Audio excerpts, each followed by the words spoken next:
well, actually, I did a session with Claire and Grace. Grace, who some of you know from Centered Mums, and so I did Claire and Grace's session on Sunday night, which Centered Sundays, which are every kind of couple of months, every 2 or 3 something. So Grace does some gentle Pilates, and then Claire does some lovely relaxation and breathing and yoga nidra.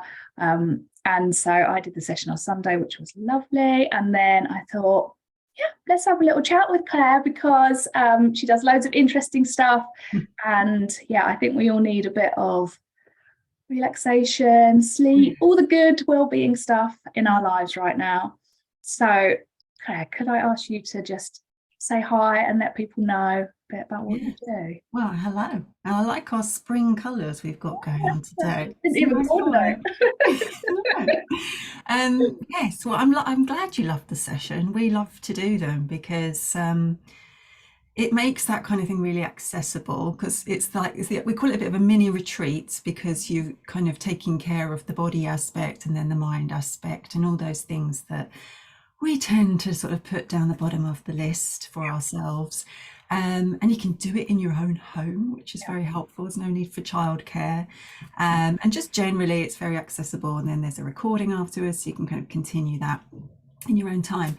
So yeah, we do them every 2 or 3 months, because there's just such a need for it, I think. I was thinking earlier that when we started, it's almost like 3 years, isn't it, since the pandemic, and there was this huge kind of like flurry of people looking after themselves, thinking about things like their nervous system and their sleep, and having to go for walks, and wellness became a really big thing on people's minds, and which was great, because it was a very scary time. We didn't know what was happening. I think a lot of people felt just very insecure, and like we needed to really nourish ourselves and look after ourselves. But now kind of things have rolled on, and I, like many other people, have just sort of gave up on a lot of those aspects, and just didn't do them much anymore. And actually last year in 2022, I really took some time off. But by the time it got to like end of the summer, which was a very hot and draining summer, I felt lost. I felt really kind of sort of rudderless, like I just didn't really know who I was. I was sleeping okay, but I just wasn't really looking after myself and doing those. Should turn that off, shouldn't I? Don't worry. I thought it was going to be mine, to be honest. You just reminded me. Anyway, so yeah, I kind of instinctively, when schools went back, I sat down with this notebook and I just wrote a list of things that still felt true after things that I'd learned across, because it's 7 years since I've been in this world of wellness and, as self-employed, but obviously a lifetime of being fascinated by dreams and yoga and different cultures and spirituality and things like that. And I wrote down this list of things that had been super transformative in my life and that really stuck out. And that's what I used as a sort of backbones of my relaxation classes, because I just thought, I need to do these things. I can leave them for a while, but it doesn't benefit me. And it was really simple stuff. It was like one breath technique, because I was quite ruthless with this list, I have to say. And one breathing technique above all. I had noticing my dreams, and because they're giving us messages all the time, but if we don't notice them, it just gets wasted. Yeah, writing that down. Oh yes. And yeah, using some kind of relaxation, whether it's a guided meditation or just, I can do them on my own, but it's often easier to listen to somebody else, because it gives you that ability to just completely switch off. And there were other couple of things, and when it got to sort of November time, I started doing these weekly classes just to help people through that end of year grueling, demanding time around December.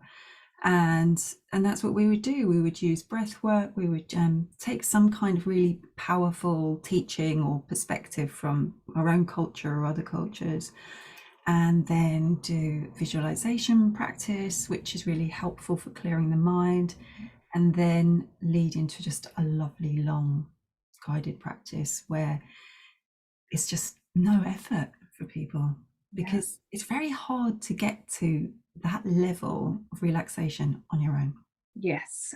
Yeah. Yeah. And I messaged you after, didn't I? And I just said that was so nice. But I realised as I was lying there, my mat's still here behind me, just to encourage me again. One, I realised I'm rubbish at breathing. Like as soon as someone says like breathe into your stomach, I'm like, oh gosh, I'm doing it in the wrong way. I'm not. This feels really clunky.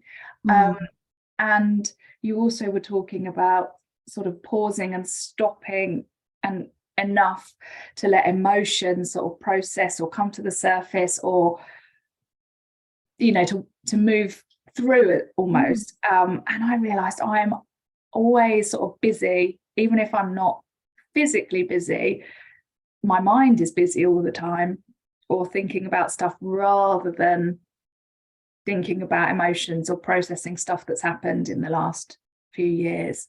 I don't allow that sort of space, and sort of deep relaxation just doesn't. Rest and relaxation, I find it really hard to do. Whether it's the guilt or the children knocking on the door, or I just find myself crashing into bed and going to sleep, and I don't find my sleep restorative. And also I never remember my dreams. That probably says something about me and a different thing, but well, wow, I mean, there's so much to respond to there. Yeah. I'm a definite work in progress. But you are absolutely typical of how we are as women, as mothers, at a certain point in our lives where we have a lot of responsibility and the outlet for that is very limited. And also, I use the example on Sunday of, life is this demanding, it's like this, and we need to balance that with the opposite. So if we talk about this being stress, and often we hear about fight or flight and how we're in this very like high vigilance alert state for quite a bit of the day, we need to at least attempt to balance that with something opposite, so something which is like rest, calm, slow. And Grace used the word yin to describe her work, that her Pilates that she was doing, because she did a kind of yin yoga style to them, and that just was like, of course, this is the most yin event that there is, because properties of yin, and when I'm talking about yin and yang, so the symbol that we all know, are the feminine, nighttime, water, slow. These are the things that, that kind of event and the relaxation classes are all about. But our lives are yang. They're very demanding. They're action based. They're day, they're sun, they're masculine. It's like this kind of go, go, go energy. And we're just not balancing that enough with the opposite. And it's not that we want to be kind of floppy and lying around all day. No, I'm not saying that. But just at least a balance would be something. But that's not there for a lot of people, and it's extremely wearing. And then you add to that the fact that we're often very, we're tuned into our children's emotions and everything that they're going through. We're feeling that as well often. And then there's, the world on top of that. All the heavy stuff there. So even if you were not including that would be enough. So it just makes doing these actions, which are kind of the opposite of actions in many ways, which is even dropping into child's pose. If I'm very stressed out or upset, I find I instinctively want to do that because it feels like a kind of safe container and it's very nurturing. And the breath that we went through on Sunday is, it's the most basic, oldest breath technique on the planet, which is basically an equal inhale and equal exhale. Instead, what a lot of people find that they do is that they hold their breath. I think I'm a breath hold. Yeah. Yeah. And, or if we get an email from someone, we go, Yeah, and then we have to breathe. or, just something that we have to do. We're like focusing on it. And again, we're holding our breath. And so it's just noticing those things about ourselves is a start. Yeah. The other thing is people who breathe very rapidly. I think I mentioned the average breath rate per minute is something like 18 breaths, and a breath includes an inhale and an exhale. So that's a lot. Yeah. That's a fast rate of breathing. And that usually accompanies kind of breathing more up here in the chest and throat, which the brain recognizes as stress and that there's a panic and that there's a problem. So it will send hormones to work based on that. So think, the adrenaline, the cortisol. So even if we're not in a stressy emergency situation, our brain, which is in the dark, it's in a box in the dark. Yeah, it doesn't know. Yeah. Doesn't know. So it's just responding for these kind of triggers around the body. So, but the good thing is that we have control over our breath, and we can bring it back, and we can do something like the inhale and the exhale being equal, ideally 6 seconds in, 6 seconds out. Or if you can only manage 5 in and 5 out, that's fine. It's all about that equal flow. And what that will bring is the brain, the heart, the lungs, everything starts to come into this rhythm, which is why it's called coherent breathing. It's great for the heart as well, because it takes a lot of pressure off the heart. Yeah. So, that's a really simple one to get to grips with. And it's about, you mentioned about, not being able to think about breathing into the belly. Yeah. I find it's really weird. I find when it's like breathe in and push your stomach out. Is that right? Yeah. Yeah. I'm like, oh God, like, what am I doing here? Well, yeah, it's not so much pushing. Maybe it's like my coordination issue. Well, it's more, so if you're taking a full breath, you'd notice that the chest would expand, and actually everything kind of expands a bit. And particularly if you're lying flat, which most of these retreats or workshops tend to be, what you notice is that as there's this expansion in the chest, obviously, which is the lungs, the belly rises and falls in sync with that. So it's kind of, we're only ever breathing into our lungs. We're not really breathing into our belly, but it's just how it gives a bit of a focus to ensure that we're making a really deep, long breath, as opposed to just going yeah, or just it's sitting here somewhere, just not going anywhere really. Yeah, so I think actually often a long breath is kind of more helpful than a deep breath, because actually you're trying to get it to get right down to the bottom of the lungs. So it's just something to practice with, really. And the rate that we used is actually the same rate as a ticking clock. So if you have one of those in the house, it's just, that's the correct rhythm that we were using that brings everything into this optimum state. And is there something then, would you say, sort of try and practice that every day, or at bedtime, or something like, or maybe bedtime's the wrong time? I don't know. I might say, I don't know. Well, 10 minutes of that kind of breathing a day is supposed to add 10 years to your life. Oh, okay. So that seems like a good investment then of time. So you don't have to breathe like that the entire day. It's just making a point of doing that and before bed is perfect time, because that's often the time we're, still. We can kind of focus on that sort of thing. So that's a good way to get it in there, and also because it helps calm everything before bed. And if our brain is sensing stress, it's not going to be able to switch off because it thinks it's going to be required. So if you can kind of have the whole body sensing that it's relaxed, the breath is like the fastest route to that, you can tell the brain, oh, actually, I'm not needed to be on high alert. And then everything else will come into rhythm. So yeah, I think getting a breath technique, even if it's one, or just even observing by putting one hand here and one on our belly, just noticing where we breathe into. Is it only this bit that's moving? Or does the hand move a bit? Or is it only the hand? And that can be a really good first step to kind of learning a bit more Yeah. about how we breathe. Yeah. And just, yeah, it's that awareness, isn't it? I guess, rather than just being on autopilot going, well, breathing just happens. Yeah, because I mean it does, but it doesn't Yeah. necessarily happen in a functional way because, Yeah. as we know, we hold our breath, we breathe too fast, which isn't good for us really. And I think it's 75% of us have some form of dysfunctional breathing, which is crazy, isn't it?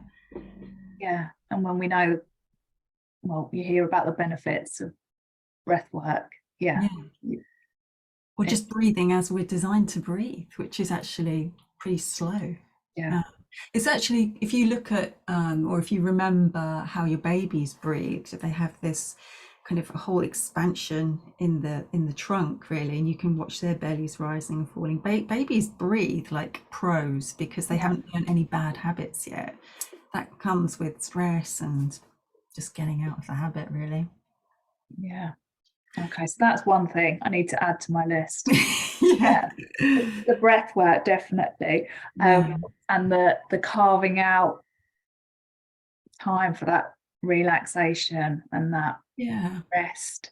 Do you? I mean, it's part of what you do in your work, but I mean, do a lot of people come to you and they're like, well, how do I get more rest and relaxation into my life? Like, is it a habit thing or is it awareness or I think it's awareness first that something doesn't feel right, that we don't feel right in ourselves.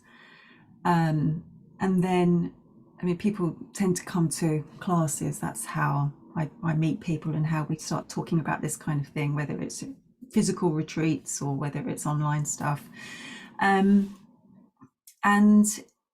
it's, I mean, the thing that we mentioned the other day about not processing things throughout the day.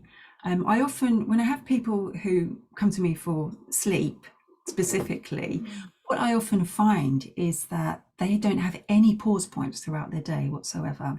Their lunchtime is like this, eating on the yeah, and phone. we're being fired with, you know, the whatever the cortisol or whatever hits we're getting from the Yeah. And I whatever the think technical term is when we're scrolling, whatever we're scrolling, dopamine, whatever it is, I don't know. Yeah, well, that's the thing. And if your experience of social media is like sometimes you see something that makes you feel like or awkward or hurt or you've got comparison or you feel judged or, a lot of emotions come up in social media, which are really unpleasant and unhelpful. And but then we're on to the next thing though. So we haven't resolved those icky feelings. And I think about it a bit like, that sticky weed you used to get and kind of, Yeah, it's like you slap a bit of that on with all this stuff during the day, and or if you're out in the car and someone beeps at you or something, and then you feel like, well, the feelings from that maybe, yeah, and then stick a load more on, and then you've got bedtime and you've got dinner and you've got shops and all this other stuff, and you've got work, and then you've got all this other things. You kind of go to bed just covered in this stuff. yeah, yeah. You can't see it, but it's there. But it's there. And it's like the whole idea of having, listening to a meditation or doing 10 minutes of breath or using like the mind clearing technique we used on Sunday, that kind of thing is great because it's like getting all this icky stuff off before bed. And if there's something, often one of the reasons we can't sleep is because we haven't processed that thought that we had at 1 o'clock in the afternoon, so it decides to pop up when we've got a bit of stillness later on, and then we're like, well, I don't want it now, I want to go to sleep, thank you very much. Save that for tomorrow. Yeah, but if we'd have taken even 5 minutes to however you resolve things best, to just write it down and be like, okay, that's making me feel like this because of this. Or sometimes we see how trivial it is by writing it down, but if it's a list of things, that can be a great way to clear the mind before bed as well. So there are lots of things you can do, but another reason why I do my classes is because it just takes that effort off somebody entirely, so that they're just, all they're literally doing is clicking a link, headphones, bed. They don't, to be honest, most people turn the cameras off, so it feels very private. And to the point where I'm kind of just feel like I'm talking to myself, but that's okay. Yeah, it's just someone's there listening. Yeah, just listening, and yeah, most people end up asleep, but that's kind of the point, you know.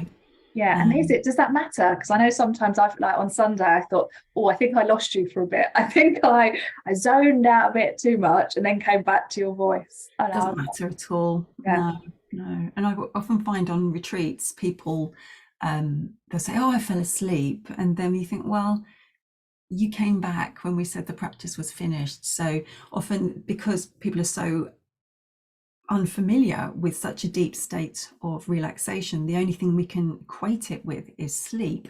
But actually it wasn't really sleep, because if it was sleep, I wouldn't have said, okay, the practice has come to the end, come back, blah, blah, blah, blah, and then they're there.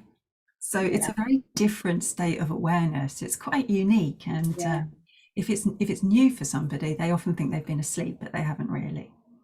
Yeah. And so you have you've got a new sort of series of relaxation classes coming up. Is that this week that they start? Yes, it starts Thursday. I like to do them every quarter, because it feels like, well, the last ones were a little bit later. They were sort of specifically to get through December. Yeah. And these ones are honouring that transition between winter into spring. And I was really amazed, but also totally not amazed by the reading that we've only had New Year as end of January, or end of December. In your email. 500 years. I mean, yeah, and it makes sense. Yeah, I mean, for anyone that didn't get the email, Claire, tell us a bit more about that. What you put in your email? Yeah, well, basically, I was just reading about this kind of thing around New Year time, and found out that New Year has only been at the end of December since the 1500s. Prior to that, it was the end of March. And this was just like, it felt so obvious, because I feel like I can't really make a fresh start on something until March. I've just been like that for about 15 years. Just and it makes sense. You know, we have the spring equinox, which is all about rebirth, beginnings. Obviously, nature springs to life in end of March. We have, I mean, even in astrology, the first sign is Aries, which is end of March. So it's like all of these things suddenly made sense. And I wanted, and I really see that it has felt like a very heavy, cold, grueling winter for a lot of people. It's been a pretty difficult time, and I wanted to mark something which gave us a way to close that and to really welcome in a new start. So we have 4 weeks, 4 sessions, and all the practices will be relevant for the next quarter. So there'll be all things which feel right for this time of year, you know, because you don't want a sort of fireside boiling hot practice in July. And each session comes with recordings, so and people use those in their own time. So yeah, we're going to look at 4 sort of key symbols of the spring. The first is the seed, then the second is the tree, then we've got the egg, which has a lot of a huge kind of spiritual significance, and then we're going to finish on the sun and light. And each session has breath work. Obviously, we're going to go through that. We have visualization practice, which is one of those ones I mentioned, like the mind clearing practice, which you can use in your everyday life. And then we have a really nice long guided one, which just takes us into bedtime. So yeah, they're starting again on Thursday, if anyone's keen. All right, I'll pop the link in. I think I probably need to sign up for that. I think it's the nudge I needed, to just carve out that time and get into some of those. I've definitely fallen into the habit of well, usually I've got one child that's in bed with me when I'm trying to go to bed, but if not, it's like, why am I scrolling on Instagram? Like, this is just, why have I got into this habit? Yeah, You know, I'm the same. Yeah, it's really, particularly if your work is involved in it, but then it's work, isn't it, as well? You really got to have that boundary. But when you are self-employed, it's like, where is the boundary? yeah, and I've cut out the TV. I'm not watching much on the TV front. So, but then it's like, it's just as bad. But I also, the meditation had slipped, and again, I'm not great. I'm better if it's a sort of guided meditation. And so, I mean, the mornings are getting a bit brighter, so that helps. Yeah. But I've realized in some ways I need to do it straight away. So it might not be the perfect time, but I just sit up in bed and put my Calm app on and do the daily meditation. And I'm like, if nothing else, I've done 10 minutes. Yeah. And I haven't got, if I get out of bed, I'll invariably get distracted by something. Yeah. So just get that done. How much benefit it's doing, but at least it's a start to get me back into it, because the whole habit has gone out the window lately. Yeah.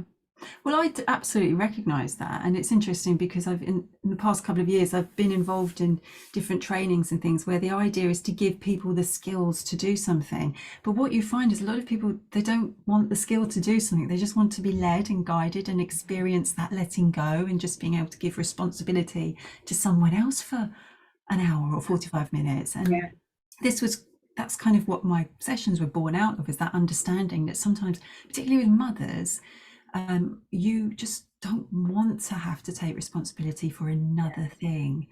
And if you can just sort of put give your ears to somebody for 45 minutes who is looking at making something really nourishing and actually really productive for your, not only soothing your nervous system, but giving you skills and ways of clearing your mind and just doing this really beautiful, deep work. So yeah, it feels like an important thing for me to offer, because I was just sitting on all this stuff.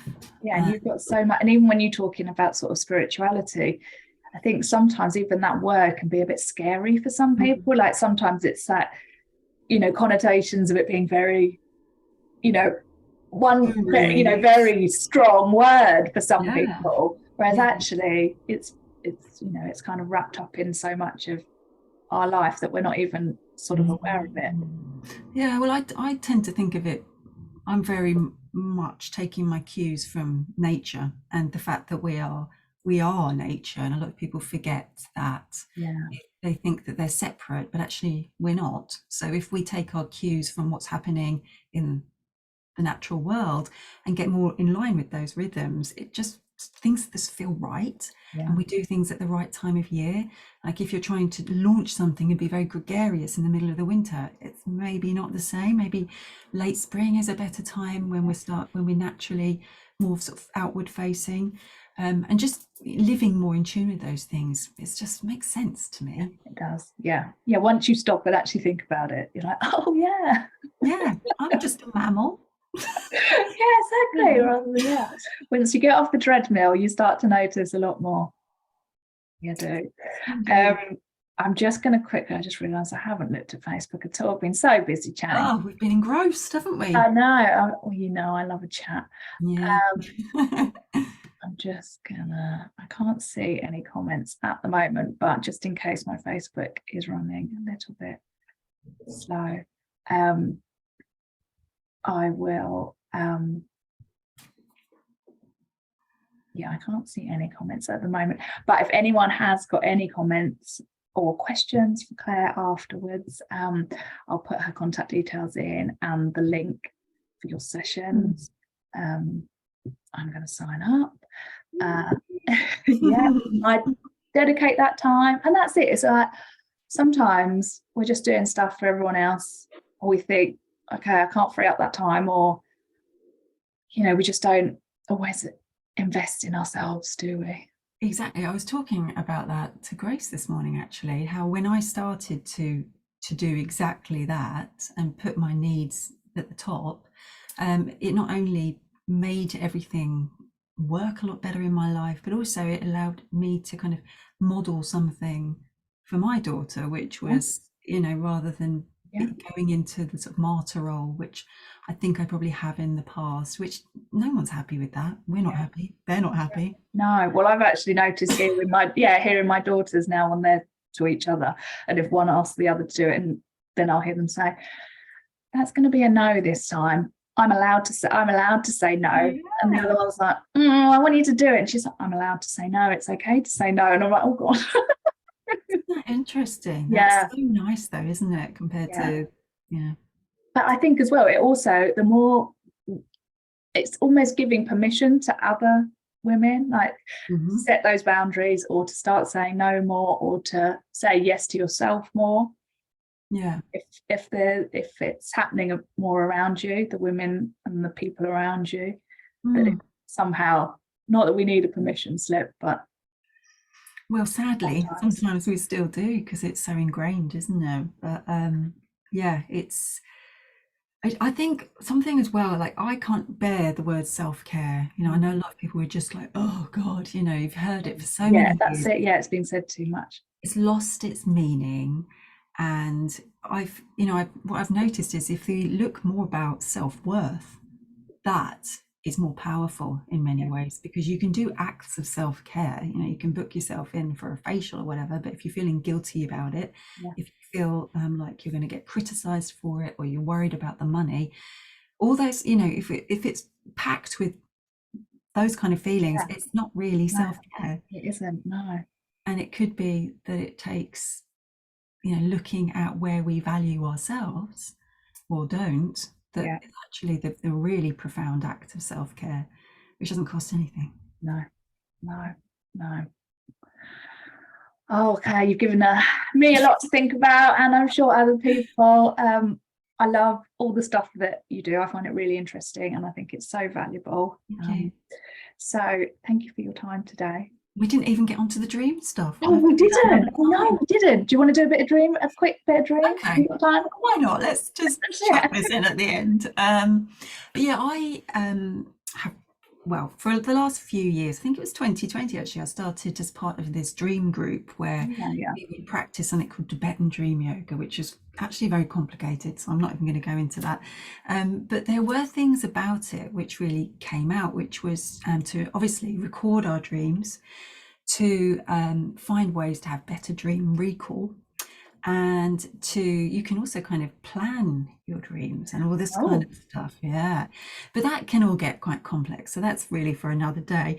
But something that has been really massively life-changing for me, which I just want more people to know about, yeah. is that when you remember your dream in the morning, to note down like the weird stuff, wherever the weird Right. stuff is, the objects particularly, because our unconscious speaks to us through symbols. Okay. Okay, and a symbol can be anything from a building, so if it was your childhood home or your workplace, it will have different symbolism. It could be an animal, or you know, an object, for example. It could be an archetype, so it could be someone that represents the mother or the hero, whatever. But just to write them down and to start to notice what that's saying to us. Anyway, it's quite complicated. I think I probably need a separate chat on this one. Yeah, let's do a dream special as well. Dream special, yeah.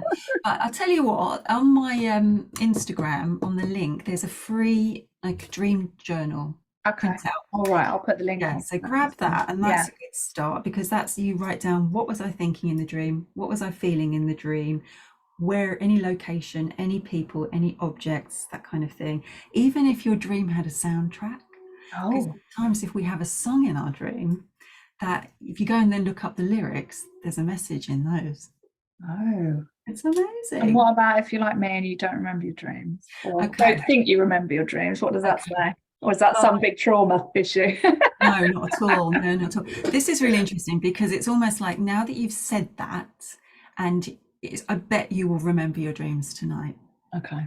Okay, so if you basically, your dreams are there wanting to make contact with you. They have messages for you, but if you just kind of aren't aware of that, they're just gonna like, okay, I'm not gonna make this one a big deal.